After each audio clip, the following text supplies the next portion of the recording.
Bine v-am găsit, dragii mei din Zodia Fecioară, oriunde v-ați afla. Bine ați venit tuturor pe canalul meu Tarot Flori de Loto. Numele meu este Nina și ca de obicei mă bucur să vă am alături la fiecare lectură.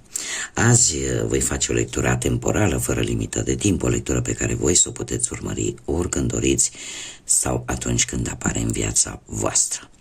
Desigur, dragii mei, nu vreau să uitați un aspect important, și anume faptul că voi sunteți cei care vă construiți viitorul, așa că vă rog din suflet să luați decât acele mesaje care vor rezona cu voi, iar restul lăsați-le să zboare în univers, pentru că sigur sunt pentru alte energii, pentru alte persoane care într-o mai mică sau mai mare măsură au o legătură cu Zodia Fecioară. Desigur, azi voi începe cu această carte magică, care îi vom pune întrebarea să vedem cam care este energia, situația în care voi vă aflați în acest moment. Dar înainte de a începe, trebuie să vă spun că toți cei care aveți Soare, Lună, Venus, Ascendentul sau oricare aspect astral important pentru voi din harta voastră natală, atunci această lectură este de asemenea și pentru voi. Și haideți să vedem care este energia, dragilor mei,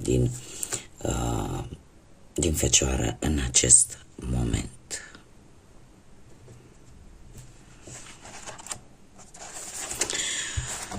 Râul iertării. Lasă ca acest râu al iertării să curgă prin tine și eliberează-te de greutatea trecutului. Iartă pe ceilalți și chiar și pe tine pentru orice durere și pentru orice greșeală. În momentul în care vei da drumul acestui resentiment, vei deschide spațiu pentru vindecare și vei găsi pacea în inima ta. Atunci va fi mult mai ușor ca dorințele tale să înceapă să se îndeplinească. Este un îndemn în care, sincer să fiu, prea multe, așa nu prea am ce să spun, dar pentru cei care poate le e un pic dificil să înțeleagă, sunteți unii dintre voi în acest moment plini de amărăciune vis-a-vis de o situație, de anumite persoane din viața voastră peste care de foarte multă vreme poate nu ați reușit să treceți. Și este un moment în care poate ar fi timpul să vă eliberați, cum bine spune acest mesaj, de toată această greutate pe care o țineți în suflete.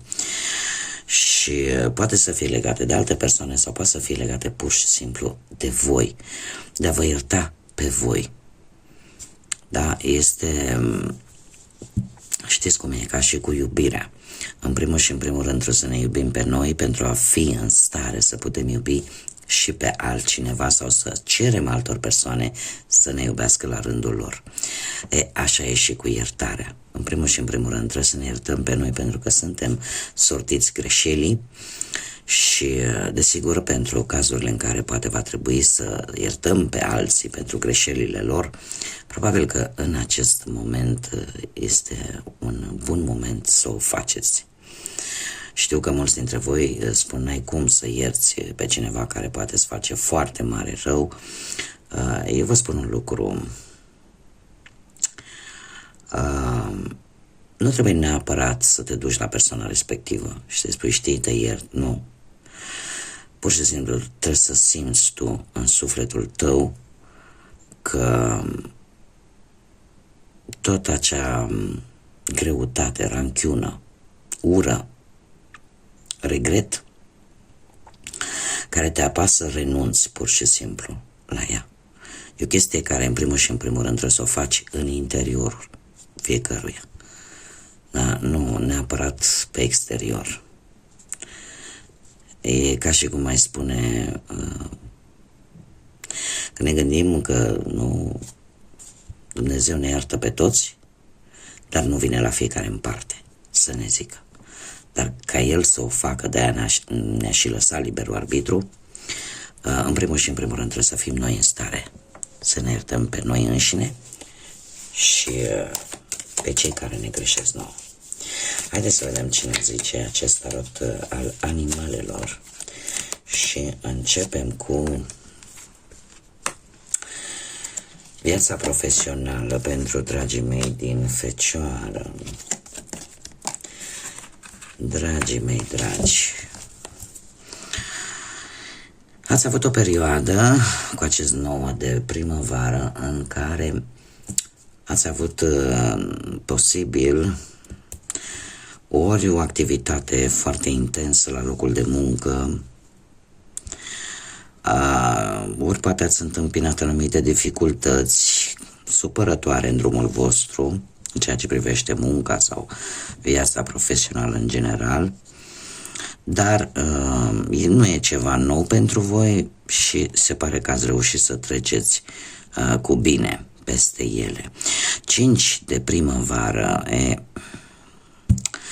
totuși, în prezent, încă există o ciocnire între voi și o altă persoană. Nu știu dacă persoana asta are legătură cu zodia Berbec, dar, sau nu, nu e obligatoriu, dar aici există o ciocnire în care unul, ori voi, ori persoana respectivă, cumva, mai degrabă aș zice că voi veți decide dacă chiar merită efortul și energia consumată în acest conflict pe care e posibil să-l aveți cu cineva, nu știu, ori la locul de muncă, ori cu vreun asociat, ori cu coleg, șef. Și de ce e posibil ca unul dintre voi să nu mai vreți să continuați? Pentru că în felul ăsta parcă vă încălcați niște principii și cumva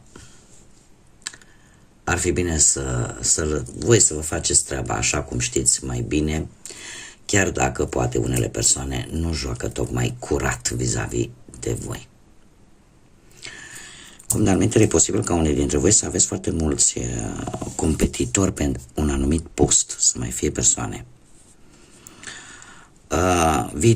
Viitorul vine cu împăratul, avem zodia Berbec, care îmi spune că lucrurile ori vor fi mult mai organizate, mult mai structurate. Unii dintre voi e posibil chiar să obțineți un job în care va trebui să liderați, va trebui să fiți conducători, ca să zic așa, și să acționați foarte înțelept în ceea ce privește respectivul post. Alții aș spune că veți folosi mai mult logica, rațiunea și rezultatele pozitive nu vor întârzia să apară. Unii dintre voi e posibil să aveți de-a face cu locuri unde disciplina este prioritară. Ceva legat poate de o uniformă. Haideți să vedem ce ne zice și pe partea bănuților viața financiară. Să vedem pentru dragii mei din Fecioară. Un 2 de primăvară. Un 2 de primăvară. Se pare că pe planul ăsta financiar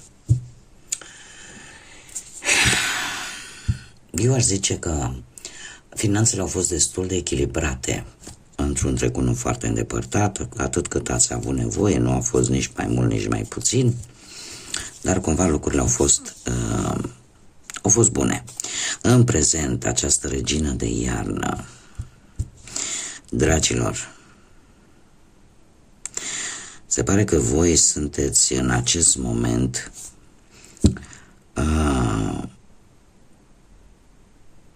într-o perioadă în care încercați să rezolvați sau să definitivați o anumită situație financiară pe care voi o vedeți că nu prea mai funcționează. Nu știu, poate că ați ajutat pe cineva și deja cu bani și deja și-a cam luat nasul la purtare și cere mai mult, sau să vă cam separați așa de persoane care v-au generat mai multe probleme decât lucruri bune în ceea ce privește bănuții. Nu știu dacă zodiile de aer vă spun ceva, Gemeni, Balanță sau Vărsător, dacă au sau nu au ceva de văzut cu voi.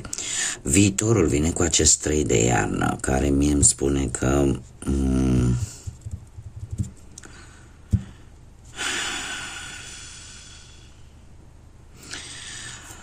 aici unii dintre voi e posibil să suportați anumite consecințe într-o proastă investiție. Da, cumva lucrurile nu vor ieși așa cum voi v-ați fi așteptat vis-a-vis de o anumită situație financiară. Și asta probabil tocmai pentru situația creată în acest moment, în care nu știu dacă voi sau altcineva va pune punct unei sau se va detașa de o situație în care sunt implicați banii. Iar asta pe voi vă va afecta în viitorul apropiat. Da?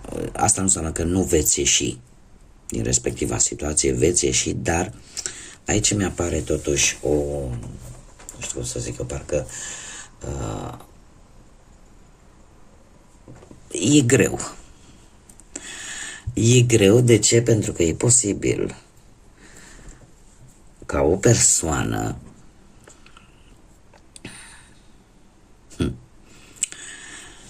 să fi jucat un rol important financiar în viața voastră. Și faptul că se delimitează, se dă la o parte, nu vă cade bine deloc. Dar asta nu înseamnă că nu veți și trece peste această experiență mai puțin plăcută. Și eu zic că veți ieși mai puternici decât v-ați imagina voi. Haideți să vedem cu partea sentimentală cum stați, dragii mei. Cu partea sentimentală pentru cei care sunteți deja angrenați într-o relație. Dragilor, ați traversat de curând o schimbare importantă în care voi a trebuit să acționați în consecință. Ceva foarte neprevăzut și aparent negativ a apărut în viața voastră de relație, care v-a făcut să acționați într-un anumit fel. Și eu zice că nu ați acționat tocmai într-un mod fericit. Ce aduce această schimbare bruscă? Aduce judecata sau reînnoirea, care îmi spune că în acest moment mulți dintre voi încercați să vă puneți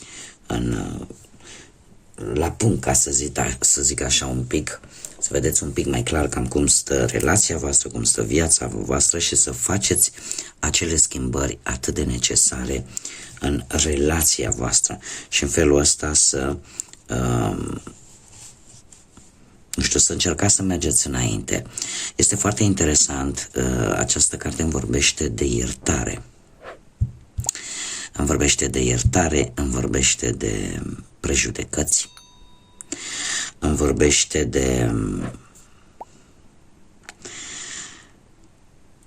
de schimbări, cum am mai spus. Probabil că unii dintre voi, după toată această experiență, un pic nefastă, este adevărat, dar trebuie să vă spun că toate aceste experiențe și în special acest arcan major, care în tarotul de Rider-Waite este numit turnul, sau în tarotul de Marseille îi se spune casa lui Dumnezeu, de asta ne vorbește, de fapt, de acel impuls, acea acțiune pe care de multe ori Universul, Divinitatea, o aduce în viața noastră. Ea vine logic cu o schimbare bruscă, de regulă este negativă în aparența ei, dar ea vine tocmai ca noi să facem schimbările necesare în viața noastră. Și voi sunteți într-un moment de reînnoire, de reinventare, de iertare, de a nu mai avea prejudecăți vis-a-vis de alte persoane sau, în cazul nostru, vis-a-vis de perechea voastră pentru unii dintre voi. Aici puteți adapta, fiind vorba de două energii, poate să fie și invers, da? Aici fiecare adaptează. Iar faptul că în următoarea perioadă avem un 6 de toamnă, mie asta îmi vorbește tare mult de karmă, îmi vorbește de a primi, de a da și a primi în aceeași măsură. Și se pare că atâta, deci dacă voi veți reuși, mare atenție, pentru că depinde foarte mult de acțiunile voastre.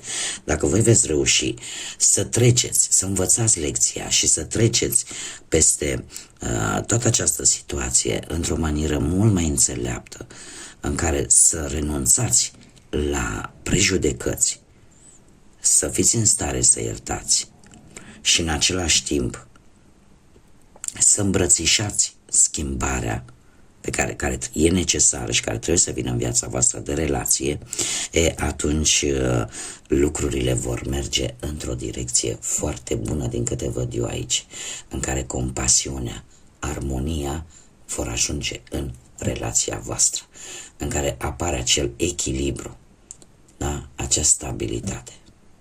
Și voi veți primi la fel cât și voi la rândul vostru dăruiți. Cumva, dai iertare, primești iertare. Da? Dai iubire, primești iubire. Haideți să vedem pentru cei care sunteți singurei în urma poate a văduviei, din păcate, alții poate în urma unui divorț, alții poate în urma separării sau poate pur și simplu nu ați găsit voi jumătatea voastră până în acest moment. Dragilor, avem aici un 7 de primăvară. Un 7 de primăvară care îmi spune că ați luptat cu ceva timp în urmă pentru o persoană care v-a interesat în mod special. Dar ați încercat așa să vă mulați, ca să zic, vis-a-vis de o anumită situație, tocmai pentru că cum am mai spus, ceva vă interesa, pe cineva vă interesa în mod deosebit. În prezent, sunteți un pic blocați. De ce? Pentru că e posibil ca respectiva persoană să aibă mai mulți admiratori. Da? Și cumva parcă nu înțelegeți ce se întâmplă. Sunteți un pic într-o pauză